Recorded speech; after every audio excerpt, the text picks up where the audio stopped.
Hello students, welcome to all of you on my YouTube channel Physics with AK Sharma, and today we will discuss about the conditions for constructive and destructive interference. ठीक है बेटा, तो last time हमने Young's double slit experiment पढ़ा था। आज हम पढ़ेंगे कि कंस्ट्रक्टिव और डिस्ट्रक्टिव इंटरफेरेंस के लिए क्या क्या कंडीशंस होती हैं। तो अगर हम पढ़ते हैं conditions for constructive and destructive interference।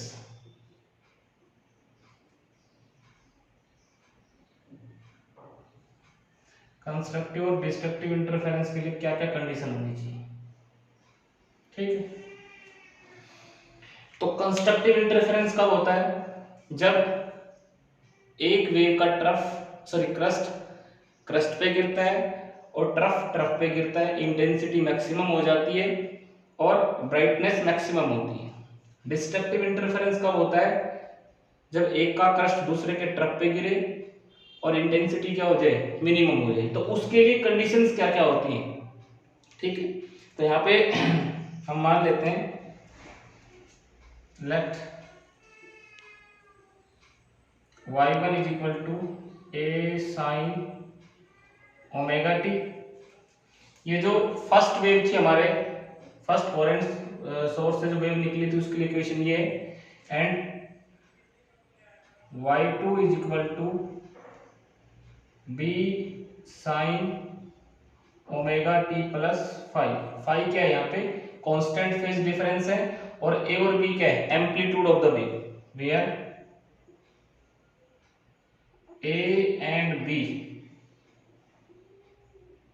are the amplitude of two waves and phi is constant phase difference। और phi क्या है? कांस्टेंट फेज डिफरेंस है दोनों के बीच, ठीक है। जैसे हम दो वेव बनाते हैं, एक वेव ये मान लो और दूसरी वेव कुछ भी हो सकती है, तो फाई क्या इनके बीच में फेज डिफरेंस है और ये इसका एम्पलीट्यूड भी, ये इसका एम्पलीट्यूड, ठीक है। तो according to the principle of superposition, so according to the principle of superposition, जब दो वेव आपस में एक दूसरे के साथ सुपरइम्पोज करती हैं, तो जो नेट डिस्प्लेसमेंट आएगा y is equal to y1 plus y2। लिखो y is equal to a sine omega t plus b sine omega t plus five. यहाँ पे y1 की जगह y1 की वैल्यू रख दी और y2 की जगह y2 की वैल्यू रख दी। जब दोनों वेव आपस में सुपरइम्पोज करेंगी तो दोनों का जो एम्पलीट्यूड है, ठीक है, वो आपस में ऐड हो जाएगा और जो रिजल्टेंट वेव बनेगी उसका एम्पलीट्यूड इस तरह से हम निकाल सकते हैं। अब देखो यहाँ पे थोड़ा सा मैथमेटिक्स लगाते हैं। a sine omega t plus, अब यहां से साइन a प्लस बी का फॉर्मूला लगाओ, उसमें b sine a plus b, sine a into cos b plus cos a into sine. यहाँ पे साइन a प्लस बी का फॉर्मूला यूज कर दिया, b दोनों के साथ मल्टीप्लाई कर दिया, sine a cos b cos a sine, ठीक।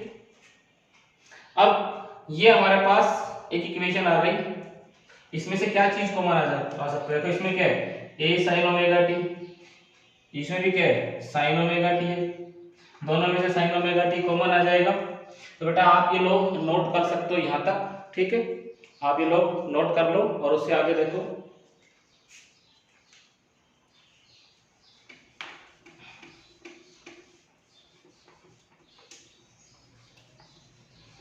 आगे देखिए इससे y इज इक्वल टू इसमें से क्या चीज कॉमन ले लें, ए साइन, इन दोनों में से ए साइन ओमेगा टी कॉमन ले लो, तो साइन ओमेगा टी अंदर क्या बच गया, A plus B cos pi plus क्या बच गया हमारे पास, B cos omega T into sine. ठीक है, ये बच गया हमारे पास, एक ये टर्म बच गई, इन दोनों में से ये चीज कॉमन आ गई। फिर अब थोड़ा सा हम क्या यूज करेंगे, let a plus B cos five is equal to r cos theta, इसको हमने आर कोस थीटा मान लिया, and b sine five is equal to r sine theta. ठीक है, equation number first, second and third. तो second और third first में use करो, use equation second and third in equation first. First में use करेंगे तो इसकी जगह हम क्या लिख सकते हैं, are sine omega t cos phi, इसकी जगह आर कोस फाई रख दिया, प्लस बी साइन फाई की जगह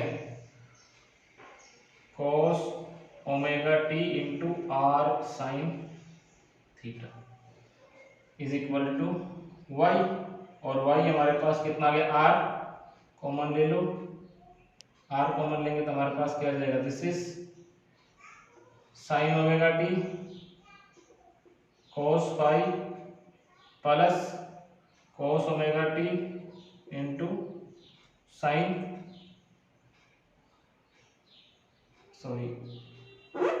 थीटा, साइन थीटा। ये फिर वही फॉर्मूला बन जाएगा, sine a cos b cos a sine b. इसको हम क्या लिख सकते हैं बेटा, इसको हम लिख सकते हैं, दिस इज, इसको हम क्या लिख सकते हैं, y is equal to r sine omega t plus theta. तो ये हमारे पास किसकी इक्वेशन आ गई, रिजल्टेंट वेव की इक्वेशन आ गई, जहां पे r क्या है, r is the amplitude of resultant wave, where r is the amplitude of resultant wave. ये रिजल्टेंट वेव का एम्पलीट्यूड है, ये क्या है, रिजल्टेंट वेव का एम्पलीट्यूड। ठीक है बेटा, अब यहां से एक चीज देखो कि ये हमारे पास रिजल्टेंट वेव की इक्वेशन आ गई, ये आर क्या हमें बता दें कि जो एम्पलीट्यूड होगा इन दोनों का, y1 और y2 का जो एम्पलीट्यूड होगा, आर एम्पलीट्यूड उनके सम के बराबर होगा, रिजल्टेंट एम्पलीट्यूड होगा। ठीक है, अब इक्वेशन सेकंड और थर्ड को स्क्वायर करके ऐड कर दो। देखो यहाँ पे आर की वैल्यू निकालते हैं, तो यहाँ पे आप लोग ये नोट कर लेंगे बेटा। ठीक है, देखो यहाँ पे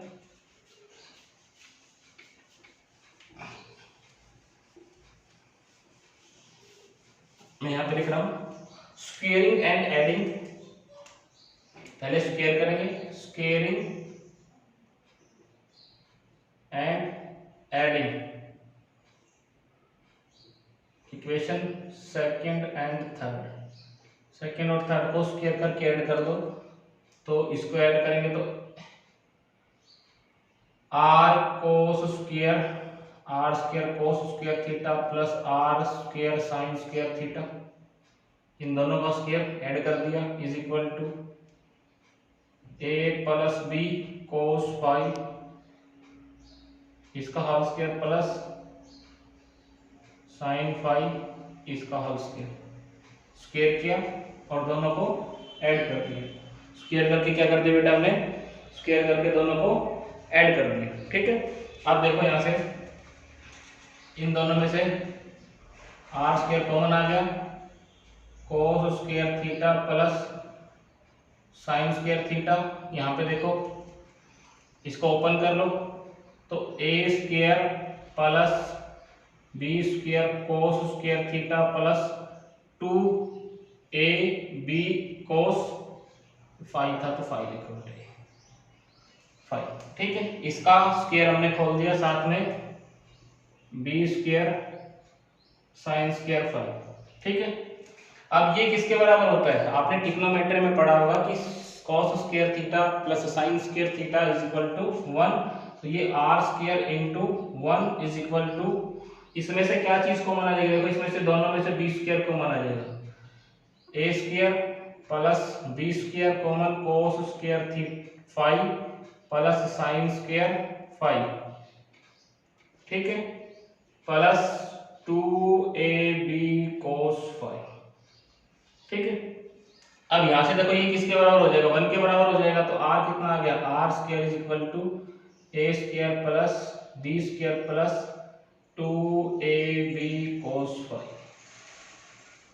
और यहां से अगर r हम निकालना चाहें तो r is equal to a square plus b square plus 2ab cos 5 और इसका under root. This is equation number 4। How to find the value of resultant amplitude? So this is the formula to find the amplitude of resultant wave, a square plus b square plus 2ab cos 5। ठीक है, a first wave का amplitude, b second wave का amplitude और cos 5 जो है उनके बीच में phase difference है। फाई हमने क्या माना था? फेज डिफरेंस है, जो कि कांस्टेंट माना था हमने। तो ये हमारे पास किसकी वैल्यू आ गई? रिजल्टेंट एम्पलीट्यूड की वैल्यू आ गई। लेकिन हमें तो क्या निकालना है? कंडीशंस निकालनी है। तो यहां से हम इंटेंसिटी निकाल सकते हैं। यहां पे देखो, वी नो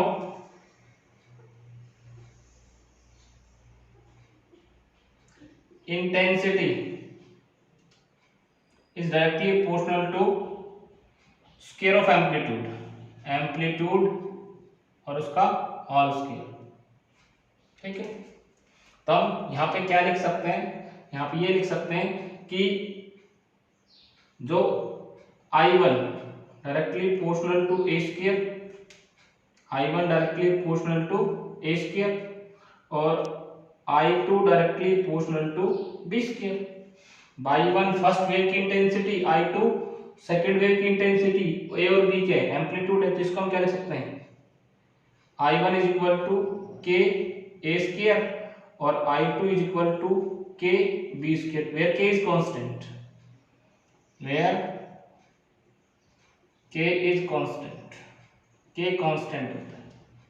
ठीक है, और इसी तरह से resultant wave IR, resultant intensity directly proportional to r square, और यहां से हम क्या लिख सकते हैं? IR resultant intensity KR square. तो यहां से देखो, अगर मैं इस इक्वेशन को, इसको फिफ्थ मान लो, इसको फोर्थ मान लो, फोर्थ इक्वेशन को k से मल्टीप्लाई कर दो और ये I1 I2 की वैल्यू पुट कर दो। Equation fourth multiply by k। Note करेंगे बेटा आप लोग ये देखो,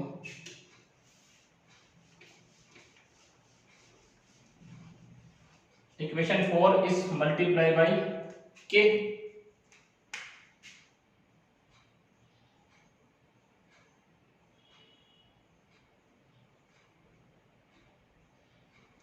ऑन बोथ साइड, k से multiply KR square is equal to k a square plus k b square plus 2k a b cos 5। ठीक है, अब KR स्क्वायर की जगह हम क्या रख सकते हैं? IR, intensity of resultant wave is equal to k a square. k a square की जगह हम क्या लिख सकते हैं? k a square, this is I1, this is I2 plus, यहां पे देखो, अब यहां से a की वैल्यू कितनी आ जाएगी? यहां से अगर a की वैल्यू निकालना चाहूं, देखो यहां पे मैं लिख सकता हूं a की, यहां पे लिख सकता हूं a कितना आ जाएगा? a is equal to a I1 by root के और b कितना आ जाएगा? I2 बाई रूट के। के को नीचे ले आओ और इसका अंडर रूट ले लो, तो यहाँ क्या लिख सकता हूँ 2k I1 बाई के इंटू रूट I2 बाई के इंटू कोस वाई। रूट के इंटू रूट के, तो ये कैंसिल आउट हो जाएगा के, तो हमारे पास रिजल्टेंट इंटेंसिटी कितनी आ जाएगी, resultant intensity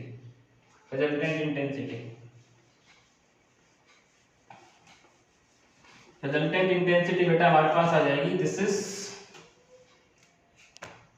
is I R is equal to I1 plus I2 to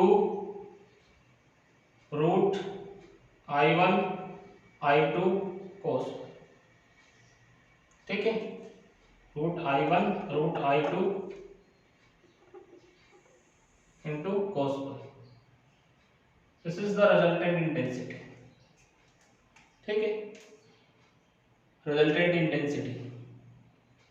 अब देखो यहाँ पे ये रिजल्टेंट इंटेंसिटी हमारे पास आ गई, तो ये रिजल्टेंट इंटेंसिटी ये मैक्सिमम कब होगी और ये मिनिमम कब होगी, ये डिपेंड करेगी कोस पाई की वैल्यू जब मैक्सिमम होगी तो आई आर मैक्सिमम होगा, और कोस पाई की वैल्यू मिनिमम होगी तो रिजल्टेंट इंटेंसिटी मिनिमम होगी, ठीक है। तो यहाँ पे हम लिख सकते हैं for constructive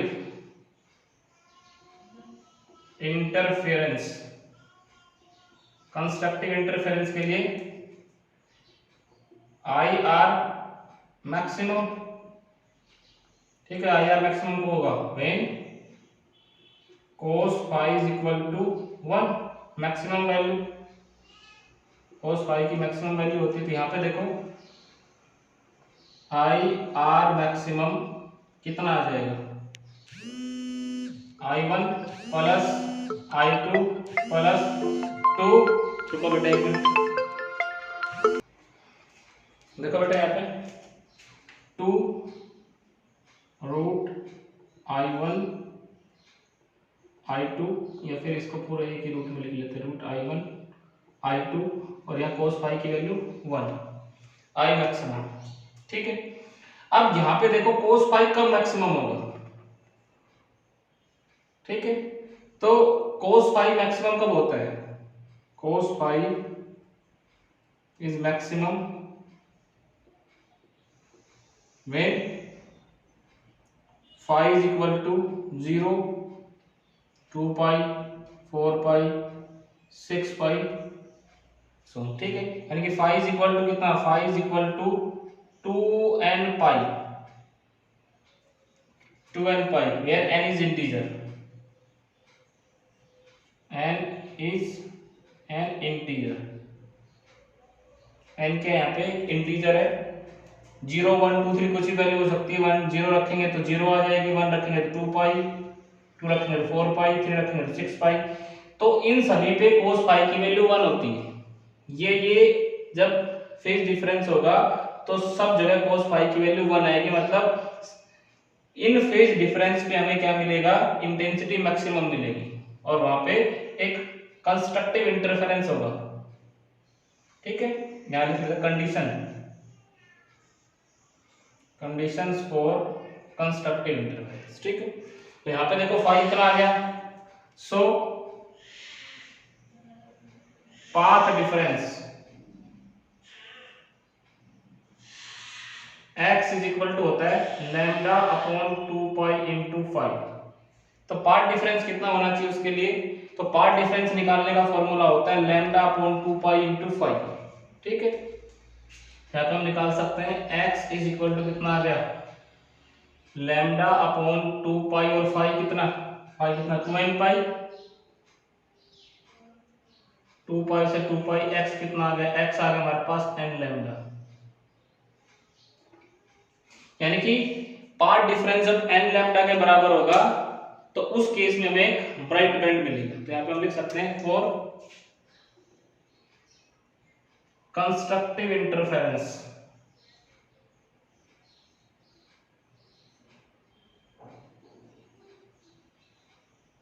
path difference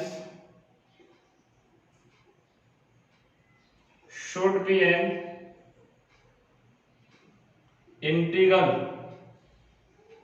multiple of full wavelength, यानी कि पार्ट डिफरेंस क्या होना चाहिए, इंटीग्रल मल्टीपल होना चाहिए फुल वेवलेंथ। ठीक है, तो this is the condition for constructive interference और ए ब्राइट बैंड। इस केस में हमें पार्ट डिफरेंस जब एन लैम्डा के बराबर होगा तो हमें हमेशा कंस्ट्रक्टिव इंटरफेरेंस होगा और ब्राइट बैंड मिलेगा। डिस्ट्रक्टिव इंटरफेरेंस के लिए देखते हैं, आप ये लोग नोट कर लेंगे। ठीक है, यहाँ पे देखो बेटा, मिटा रहा हूँ इसको।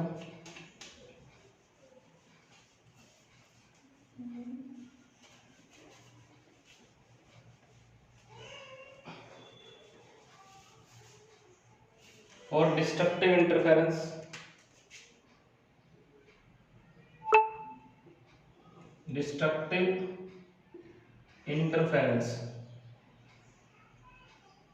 ठीक है, कंडीशन फॉर डिस्ट्रक्टिव इंटरफेरेंस, उसके आगे लिखें condition for destructive interference.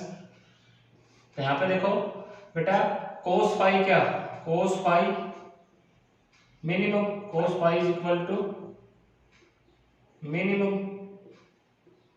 Minimum कब होता है, कोस फाई की वैल्यू मिनिमम कितनी होती है, -1 मिनिमम वैल्यू होती है कोस फाई की। और कोस फाई मिनिमम कब होगा, when phi is equal to pi, 3 pi, 5 pi and so, यानी कि phi is equal to 2n-1 into pi. n के यहाँ पे इंटीजर है, n की वैल्यू कितनी, n की वैल्यू 1 रखेंगे तो पाई आएगा, 2 रखेंगे तो 3 पाई आएगा, 3 रखेंगे तो where n is 1 2 3 and so. 1 रखेंगे तो पाई आएगा, 2 रखेंगे तो 3 पाई आएगा, 3 रखेंगे तो 5 पाई आएगा। तो फेज डिफरेंस कितना होना चाहिए, 2n-1 पाई। सो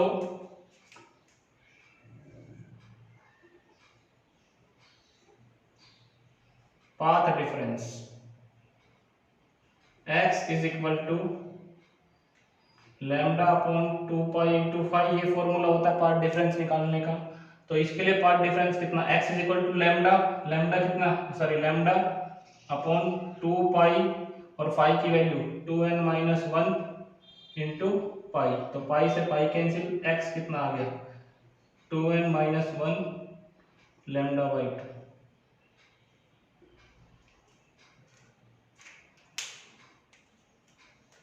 तो हमें पार्ट डिफरेंस जब 2n-1 लैम्डा बाई 2 होगा तो उस केस में डिस्ट्रक्टिव इंटरफेरेंस होगा, इंटेंसिटी मिनिमम हो जाएगी और हमें क्या मिलेगा, एक डार्क बैंड मिलेगा। क्या मिलेगा, डार्क बैंड मिलेगा। ठीक है, तो यहाँ पे हम लिख सकते हैं फॉर डिस्ट्रक्टिव इंटरफेरेंस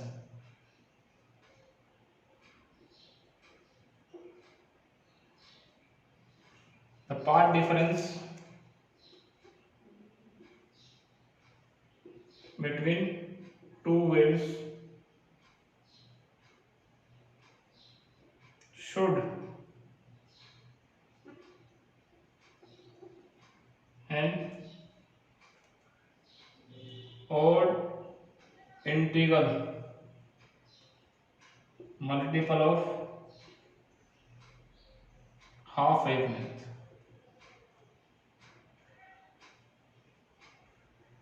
ठीक है, odd integral multiple of half wavelength। ठीक है, तो ये हमें इस केस में क्या मिलेगा, एक डार्क बैंड मिलेगा। ठीक है, तो ये कंडीशन फॉर कंस्ट्रक्टिव और डिस्ट्रक्टिव इंटरफेरेंस। कंस्ट्रक्टिव के लिए पार्ट डिफरेंस कितना, n लैम्डा, और डिस्ट्रक्टिव के लिए 2n-1 लैम्डा बाई 2। तो ये सबसे इंपॉर्टेंट है, ये एग्जाम में बार बार पूछा जाता है बेटा, मोस्ट इंपॉर्टेंट, ये भी मोस्ट इंपॉर्टेंट है, तो आप इसको अच्छे से पढ़ेंगे। ठीक है, अब रिजल्टेंट जो एम्पलीट्यूड होता है वो कब मैक्सिमम होता है और कब मिनिमम होता है, ठीक है, वो देखो। अच्छा, कई बार ये पूछा जाता है कि पूरे अपरेटस को अगर हम किस में रख दें, एक ऐसे लिक्विड में रख दें जिसका रिफ्रैक्टिव या वाटर के अंदर रख दें, तो क्या होगा भाई। पूरा यंग्स डबल स्लिट एक्सपेरिमेंट है, उसको हम वाटर के अंदर पुटअप कर दें तो उस केस में क्या होगा, तो उस केस में जो फ्रिंज विड्थ है वो क्या हो जाती है, डिक्रीज। फ्रिंज विड्थ क्या हो जाती है, डिक्रीज। यहाँ पे देखो, वो नेक्स्ट आगे भी हम डिस्कस कर सकते हैं जब फ्रिंज विड्थ निकालेंगे। यहाँ पे देखो, दो तीन चीजें और लिखते हैं इसके बारे में।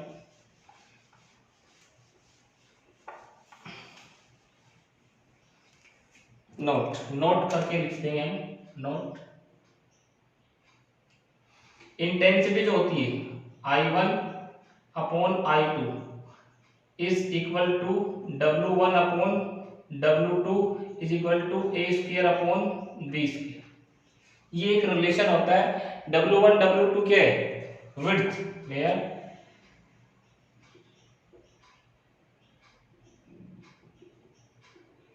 विड्थ ऑफ स्लिट्स, ठीक है, ए और बी के एम्पलीट्यूड है। तो ये रिलेशन भी हम बहुत बार यूज करते हैं, ठीक है, न्यूमेरिकल्स आते हैं। इफ आर मैक्सिमम कितना आएगा बेटा, R maximum R a square plus B square. R क्या होता है, मतलब देखो, R a square plus B square not second. R is equal to a square plus B square plus 2ab cos phi. R maximum, R is maximum when cos phi is equal to कितना, 1। तो R maximum when cos phi is equal to 1, तो R maximum हो जाएगा। और maximum amplitude कितना आएगा, are square, ठीक है। ये कितना आएगा, ये हमारे पास आ जाएगा बेटा, this is A square plus B square plus 2ab into 1 और R maximum square is equal to, ये क्या लिख सकते हैं, A square plus B square plus 2ab। इसका मतलब क्या हुआ, ए प्लस बी का होल स्क्वायर, आर मैक्सिमम कितना, ए प्लस बी, ठीक है। दूसरा,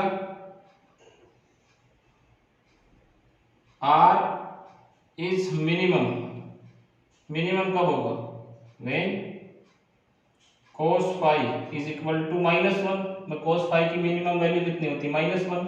तो आर मिनिमम कितना हो गया बेटा, R this is A square plus B square minus या प्लस 2ab cos फाई की वैल्यू -1 रखते हैं, ठीक है। तो यहाँ पे कितना आ जाएगा, देखो यहाँ पे आर मिनिमम ए माइनस बी का होल स्क्वायर कर सकता हूं मैं, A square plus B square minus 2ab। तो ये यहां से आर मिनिमम कितना आ गया, ए माइनस बी, कितना आ गया, ए माइनस बी, ठीक है। अब इनको डिवाइड करें तो R maximum upon R minimum, a plus b divided by a minus b. एक ये रिलेशन भी हम न्यूमेरिकल्स में यूज करते हैं, ठीक है।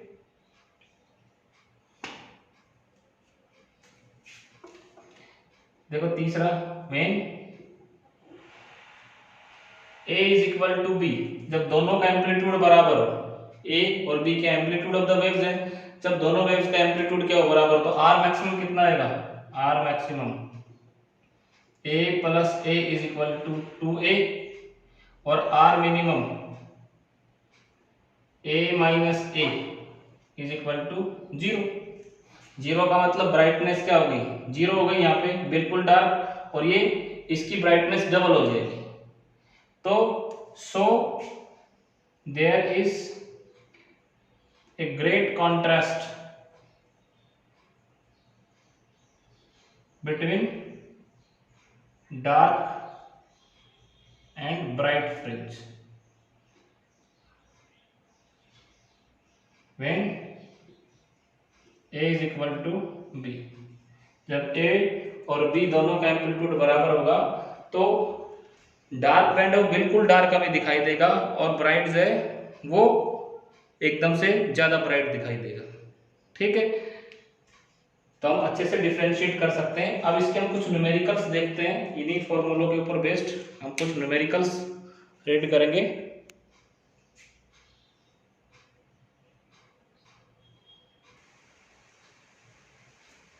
बेटा देखो ये दो क्वेश्चन देखो यहाँ पे, light wave from to coherent sources of intensity ratio 81:1 produce interference, calculate the ratio of I maxima and I minima. तो देखो इसको हम सोल्व करते हैं। आई maxima intensity maximum a plus B का होल स्क्वायर, और यहाँ पे आई मिनिमम कितना होता है ए माइनस बी का होल स्क्वायर। भैया आर स्क्वायर के बराबर होता है आर मैक्सिमम स्क्वायर किसके बराबर, इंटेंसिटी के बराबर। ठीक है, अब यहां से देखो इंटेंसिटी का रेशियो क्या दे रखा है, इंटेंसिटी का ratio I1/I2 is equal to 81/1। ठीक है, और I1/I2 but we know I1 is equal to क्या होता है के ए स्क्वायर और I2 is equal to k b square. ये कैसे के कट जाएगा, तो I1 is equal to I2 is equal to मैं क्या लिख सकता हूँ a square upon B square. तो यहाँ पे हम क्या लिख सकते हैं, this is A square upon B square is equal to 81/1। A upon B कितना आ गया 9/1, मैं इसका अंडर रूट ले लेंगे। ठीक है, अब देखो a बाई बी कितना आ गया 9/1। ठीक है, अब यहां से हम निकाल सकते हैं a किसके बराबर है, a is equal to 9b, a is equal to 9b। अब रख लो यहाँ पे i maximum 9b plus b इसका whole square divided by 9b minus b इसका होल स्क्वायर i मिनिमम। ठीक है, तो ये कितना आ जाएगा, दिस इज 100 बी स्क्वायर और दिस इज 64 बी स्क्वायर, ये कट गया। I maximum divided by I minimum. ठीक है, कि हमारे पास कितना आ गया बेटा, दिस इज 32 50 4 से कट जाएगा, दिस इज 25 और 4 से बटे 16। दिस इज आई मैक्सिमम और आई मिनिमम का रेशियो आ जाएगा हमारे पास। ठीक है, हमें ये चीज निकालनी थी, I1 I2 का रेशियो दे रखा था, वहां से हमने क्या निकाला, एम्पलीट्यूड की टर्म में निकाला। तो A square upon B square is equal to 81/1, A upon B आ गया, ए की टर्म में बी की वैल्यू निकाल ली, बी और यहाँ पे हमने पुट कर दी, तो ये हमारे पास आई मैक्सिमम और आई मिनिमम का रेशियो आ गया। बेटा आप लोग नोट कर लेंगे। ठीक है, नेक्स्ट देखो,